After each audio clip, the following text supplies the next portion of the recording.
चंद्रपूर मार्गावर वाघिणीने एका दुचाकीस्वाराला धडक दिली। चंद्रपूर महामार्गावरील केसल घाट परिसरात 4 दिवसांपूर्वी एक वाघीण बछड्यासह मुख्य मार्गावर ओलांडताना धुमाकूळ घातला आहे। शुक्रवार दिनांक 22 ऑक्टोबरला दुपारी 2 वाजताच्या सुमारास वाघिणीने मूलकडून चंद्रपूरकडे जाणाऱ्या एका दुचाकीवर धाव घेतल्याची चित्रफीत सोशल मीडियावर व्हायरल झालेली होती।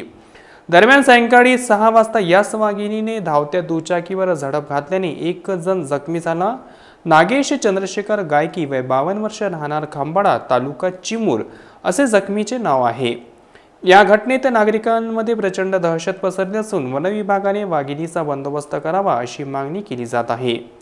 मूल चंद्रपूर महामार्गावरील केसल घाट व आगडी गावाच्या मध्यभागी मागील काही दिवसांपासून वाघीण आपल्या बछड्यासह रस्ता ओलांडताना अनेकांना आढळून आली होती।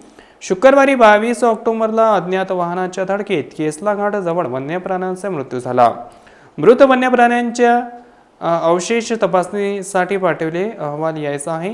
हा त्याच वाघिणीचा बछडा असावा असा अंदाज वर्तवण्यात येत आहे।